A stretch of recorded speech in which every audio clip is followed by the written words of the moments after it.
gostaria de começar propondo um exercício de imaginação, que nós lembrássemos de um ambiente de trabalho. Muitos de vocês certamente vivem ou já viveram um ambiente assim, em que nós temos colegas, amigos em nosso trabalho. Muitos dos nossos colegas de trabalho acabam sendo, sim, nossos amigos. E como acontece com as amizades, nós conversamos, compartilhamos de muitas coisas com as pessoas no dia a dia, nos intervalos, no almoço, ali ao longo do trabalho. Imagina então que nessas conversas, um dos amigos que você tem no trabalho, de repente ele um dia chama a sua atenção na conversa para uma reforma que ele está fazendo na casa dele. E ele está fazendo, por exemplo, uma reforma na churrasqueira dele. Aí tudo bem, assunto vai, assunto vem, muda-se de assunto. No outro dia, entre diversos assuntos, mais uma vez, esse teu amigo chama atenção para um outro detalhe, para um outro tema, que é uma receita que ele assistiu lá na televisão. Ele estava assistindo televisão e achou muito interessante uma receita nova lá de como fazer, de como preparar tempero para fazer um churrasco. E de novo, conversa vai, conversa vem, muda-se de assunto, passa mais um dia e novamente em outras conversas, esse teu amigo pergunta para você se você tem uma indicação de um açougue bom, onde venda uma boa carne, porque ele não está muito satisfeito com a carne, com o atendimento do açougue onde ele tem comprado normalmente. E chega aproximando-se o final de semana, mais um dia, esse teu amigo de repente te convida, você, a sua esposa, a tua família, para ir no sábado à noite num jantar na casa dele. E aí você começa a imaginar coisas, você começa a ligar os pontos. Com certeza meu amigo vai fazer aquele churrasco para nós. Não é à toa que ele passou a semana, de vez em quando ele falava alguma coisa que tinha a ver com carne, que tinha a ver com churrasqueira, que tinha a ver com churrasco. E finalmente chega o dia, você vai na casa desse teu amigo, leva a tua família. Quando chega lá, você percebe que parece que não tem ninguém na churrasqueira, pelo menos ele não te recebeu nesse ambiente onde a churrasqueira fica. Então você começa a pensar, mas será que tem outra pessoa assando a carne lá? Bom, vai ficar tarde, já deveria ter acendido, já deveria estar assando a carne a uma hora dessas. Passa um tempo e alguém, a esposa lá, convida então para vocês irem para a mesa, porque o jantar vai ser servido. Aí você já começa a ficar com aquela pulga atrás da orelha. E para surpresa geral, o prato, a janta é uma lasanha. Que frustração. Você foi lá esperando um churrasco. E você fica chateado, você fica bravo. Claro que você não vai falar nada. Você não quer deixar o teu amigo chateado. Afinal de contas, não vou fazer uma desfeita dessa. Mas no fundo você ficou chateado. Você não gostou, você estava esperando comer aquela carne, experimentar aquela receita nova ou aquele tempero novo que esse teu amigo falou que aprendeu lá naquele programa de televisão. Eu achei que ele ia inaugurar a churrasqueira que ele tinha reformado. Chega aqui lasanha, não que eu não goste de lasanha, mas... E aí eu pergunto para você, será que você tem mesmo o direito de ficar bravo, de ficar chateado com esse teu amigo? Em algum momento ele prometeu para você que ia fazer um churrasco para você? Ou será que foi só realmente você que começou a alimentar na tua cabeça uma expectativa a partir daquilo que você foi selecionando das diversas conversas, dos bate-papos que vocês tiveram? Você chegou à conclusão, bom, já que ele me convidou, certamente vai ser um churrasco. Mas ele, em momento algum, disse que era para um churrasco. Ele disse que era para um jantar. Fato é que no nosso dia a dia, na nossa vida, muitas vezes é assim. Nós criamos expectativas, nós alimentamos algumas ideias, nós esperamos que as coisas aconteçam de uma determinada maneira, nós esperamos que as pessoas nos satisfaçam conforme aquilo que nós gostaríamos que fosse, e quando isso não acontece, nós ficamos chateados. nós ficamos frustrados, nós ficamos bravos. Será que nós temos mesmo direito de ficar chateado com as pessoas, com as expectativas que nós mesmos alimentamos e nutrimos em nosso coração? O contexto do texto bíblico para a mensagem deste culto, ele começa com Jesus multiplicando pães e peixes, uma grande multiplicação de alimentos. Jesus está realizando este milagre. Depois, Jesus ele vai para um lugar chamado Betsaida, e ali Jesus cura um cego. E, finalmente, com os discípulos, Jesus faz uma pergunta, lá em Marcos 8, 27. Quem o povo diz que eu sou? Este capítulo 8 do livro do Evangelho de Marcos começa com milagres de Jesus. Jesus ele poderia sim, se quisesse, ter montado uma tenda e realizado milagres ali por muito tempo, por muitos anos. Afinal de contas, Jesus ele já estava famoso. As multidões já o conheciam, as pessoas estavam ouvindo falar e muita gente então passa a seguir Jesus. Mas Jesus ele sabia muito bem que não era esse o seu propósito. Como as expectativas das pessoas a respeito de Jesus estavam confusas, estavam distorcidas, ele então procurava ensinar o povo, especialmente o seu grupo reduzido de discípulos, a respeito daquilo que realmente haveria de acontecer. É isso que nós encontraremos no texto previsto para a nossa mensagem, para a pregação deste culto. Marcos 8, os versos 31 a 38. E eu convido você a me acompanhar na leitura deste texto. Então ele começou a ensinar-lhes que era necessário que o Filho do Homem sofresse muitas coisas e fosse rejeitado pelos líderes religiosos, pelos chefes dos sacerdotes e pelos mestres da lei, fosse morto e 3 dias depois ressuscitasse. Ele falou claramente a esse respeito. Então Pedro, chamando-o à parte, começou a repreendê-lo. Jesus, porém, voltou-se, olhou para os seus discípulos e repreendeu Pedro, dizendo: para trás de mim, Satanás, você não pensa das coisas de Deus, mas nas dos homens. Então ele chamou a multidão e os discípulos e disse: se alguém quiser acompanhar-me, negue-se a si mesmo, tome a sua cruz e siga-me. Pois quem quiser salvar a sua vida, a perderá. Mas quem perder a vida por minha causa e pelo Evangelho, a salvará. Pois que adianta ao homem ganhar o mundo inteiro e perder a sua alma? Ou o que o homem poderia dar em troca da sua alma? Se alguém se envergonhar de mim e das minhas palavras nesta geração adúltera e pecadora, o Filho do Homem se envergonhará dele quando vier na glória do seu Pai com os santos anjos. O que chama a atenção num primeiro momento aqui nesse texto é que Jesus, ele, num único versículo, resume toda a história. É o verso 31. Então ele começou a ensinar-lhes que era necessário que o Filho do Homem sofresse muitas coisas e fosse rejeitado pelos líderes religiosos, pelos chefes dos sacerdotes e pelos mestres da lei, fosse morto e 3 dias depois ressuscitasse.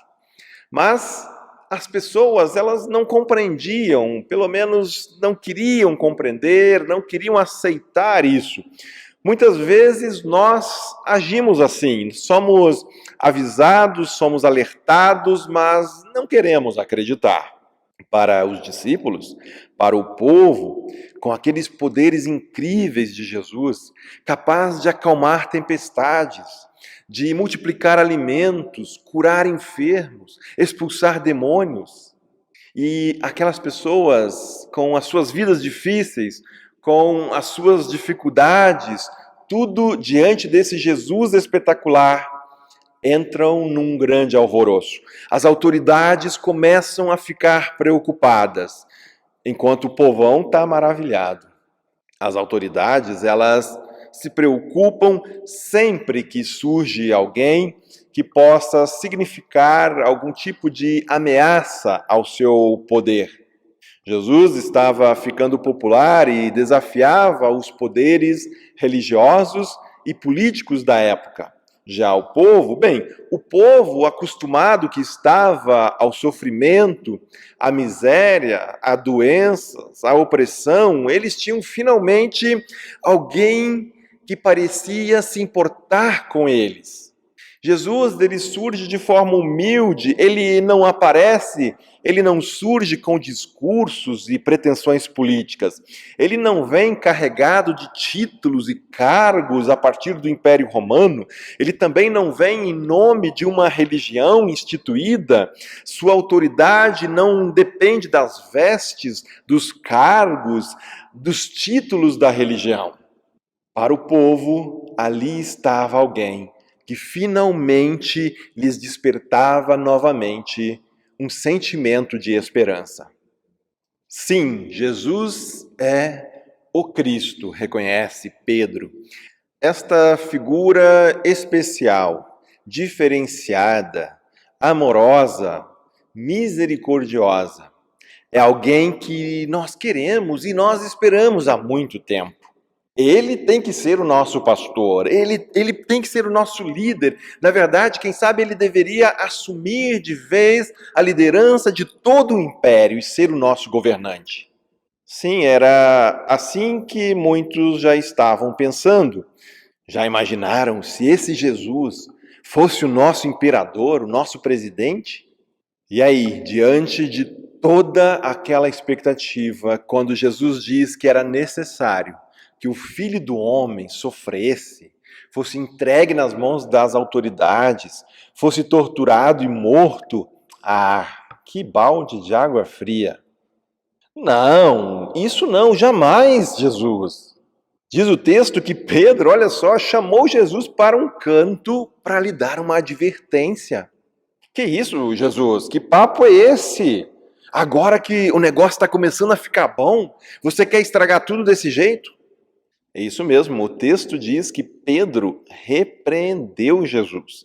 Pedro literalmente estava dizendo para Jesus: Jesus, cala a boca, isso não se diz, mestre. E vamos lá, até que dá para entender o Pedro, né? Ele era do povo, sabia muito bem quais eram as coisas que as pessoas passavam. Assim como tantos outros, também Pedro encontrou agora em Jesus um novo sentido, uma nova esperança. Parece que as coisas finalmente mudariam e quando mal começam a desfrutar dessa novidade, Jesus vem com esse papo de ser preso, de ser torturado, de ser assassinado. Não, o que é isso, Jesus? A resposta que Jesus dá a Pedro chega a ser assustadora. Pelo menos Pedro deve ter tomado um baita susto. Vejam ali no verso 33, Jesus voltou-se, olhou para os seus discípulos e repreendeu Pedro, dizendo: para trás de mim, Satanás, você não pensa nas coisas de Deus, mas nas dos homens. Os governantes, eles têm os seus planos e também as suas expectativas. Os líderes religiosos têm a sua própria agenda. O povo vê os acontecimentos e começa a nutrir também as suas próprias expectativas.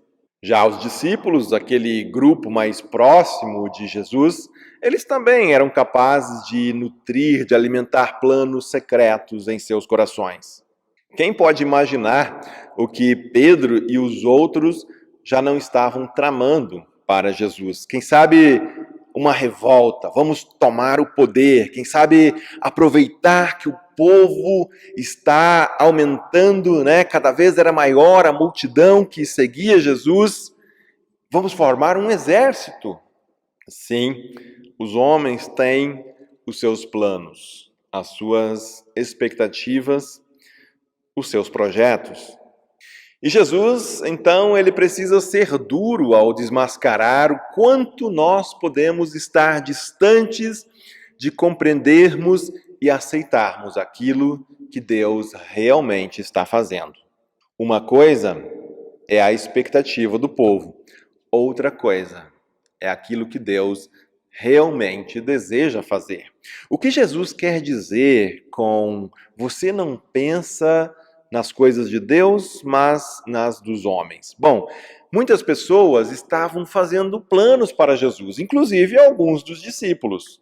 Mas quem estava perguntando para Jesus quais eram realmente os seus planos? Não vamos nos enganar, nós somos assim até hoje. Nós queremos que Deus abençoe os nossos planos. Não é assim que nós oramos? Nós pedimos que Ele abençoe e faça dar certo os nossos projetos, as nossas iniciativas. Mas o quanto nós estamos interessados naquilo que Deus realmente está fazendo? Será que se nós parássemos para escutar a Deus, aquilo que realmente Ele tem a nos dizer hoje, não daríamos também um cala-boca em Jesus? Deus sabe todas as coisas. Ele é soberano, Ele é poderoso, Ele nos ama. Mas, tudo bem, eu sei de tudo isso. Apesar disso, deixa ele quietinho lá. O que ele tem a dizer nem sempre me agrada. Ao repreender a Pedro, Jesus então se vira também para o grupo dos discípulos. Ele sabe que Pedro, na verdade, foi o porta-voz, mas não era ele o único a querer passar um sermão em Jesus. Tinha ali outros que gostariam também de dizer a Jesus como as coisas realmente deveriam ser. Depois disso, conforme o nosso texto, Jesus falará ainda mais algumas coisas. E nesse momento, além de Pedro e aquele grupo de discípulos que estava presente, Jesus se volta também para a multidão. Havia ali outras pessoas. Então, diz o texto, Marcos 8, 34 a 36, Jesus chamou a multidão e os discípulos e disse: se alguém quiser acompanhar-me, negue-se a si mesmo, tome a sua cruz e siga-me. Pois quem quiser salvar a sua vida, a perderá, mas quem perder a vida por minha causa e pelo Evangelho, a salvará. Pois que adianta o homem ganhar o mundo inteiro e perder a sua alma? Vejam, abrir mão, soltar as rédeas, confiar em Deus, este é o desafio do discipulado. Em outras palavras, Jesus está dizendo aqui o seguinte: vocês precisam ajustar a agenda de vocês com a agenda de Deus. Vocês precisam entender aquilo que Deus está fazendo. Nenhum governo, nenhum poder, nenhum controle mundial está de fato nas mãos de vocês. Quando vocês fazem planos de revolta, de revolução, de insurreição, de busca por poder, de projeção política, tudo o que vocês colherão será frustração e vazio. Vocês não podem salvar a si mesmos. Todo plano, toda pretensão de salvar-se a si mesmo terminará em frustração e vazio ainda maior. Vocês precisam abrir mão do poder, da manipulação, dos planos mirabolantes, dos projetos mesquinhos, dos conchavos, das intrigas e fazer apenas uma coisa: vir comigo e me acompanhar naquilo que eu estou fazendo. É isso que Jesus está dizendo. Quem quiser salvar a sua vida, a perderá, mas quem perder a vida por minha causa e pelo Evangelho, a salvará. Às vezes, as palavras de Jesus podem parecer difíceis, mas a dificuldade geralmente está muito mais em nossa dureza de coração, que se nega a compreender. Basta sermos sinceros e olharmos para o mundo, todas as disputas de poder, fama, dinheiro, glória. Basta olharmos também com sinceridade para nós mesmos, para os nossos próprios corações, nossos planos, nossos sonhos, as ambições, nossos desejos. E então vem a pergunta: pois o que adianta ganhar o mundo inteiro e perder a alma? A alma aqui não é uma espécie de um espírito desencarnado, algo que está separado do nosso corpo. Não. A alma é aquilo que você é. Por isso, outra maneira de dizer aquilo que Jesus está dizendo aqui no texto é: de que adianta ter tudo, de que adianta ganhar o mundo e perder a si mesmo? De que adianta habitar castelos imaginários, sonhos de riqueza e poder, viver arquitetando algo em algum lugar, em algum dia, em alguma circunstância e deixar de viver o eu mesmo, a realidade que Deus tem para mim? É o famoso e se. E se fosse assim? E se eu conseguisse aquilo? Ou o quando, né? E então, quando eu me casar, quando eu for promovido, quando eu ganhar mais, quando eu estiver vivendo num outro lugar, muitas pessoas vivem infelizes porque suas almas estão comprometidas com ilusões que não podem alcançar. Estão tentando ganhar algo, conquistar o mundo, enquanto estão perdendo a si mesmos, estão perdendo a sua alma. Ao longo de seu ministério na Terra, Jesus foi ser humano. Ele também foi tentado a assumir uma agenda diferente daquela do Pai. E toda voz que nos procura afastar da vontade de Deus é uma voz diabólica, demoníaca, coisa do inimigo. Nesse sentido, é que a dura palavra de Jesus em resposta a Pedro deve ser compreendida. Para trás de mim, Satanás. Você não cogita, você não pensa nas coisas de Deus, mas nas coisas dos homens. Jesus aqui precisa lembrar Pedro e a si mesmo qual era a verdadeira agenda, qual era a vontade de Deus para ele. Havia um foco e este não poderia ser perdido. Jesus tinha convicção sobre qual era a missão de Deus para ele no mundo. Era necessário que o Filho do Homem sofresse muitas coisas e fosse rejeitado pelos líderes religiosos, os chefes dos sacerdotes, os mestres da lei e fosse morto. E 3 dias depois ressuscitasse. Esta é a concretização do plano de redenção de Deus para toda a humanidade, para toda a sua criação. Graças a Deus que os planos dos homens não prevaleceram. Desta vez, a sedutora tentação da serpente não foi capaz de sabotar os planos de Deus. Uma coisa é aquilo que nós esperamos, as expectativas que nós mesmos nutrimos em nossos corações, aquilo que nós achamos. Outra coisa é aquilo que Deus realmente está fazendo. Em Cristo, fomos redimidos. A Ele toda honra, toda glória. Amém.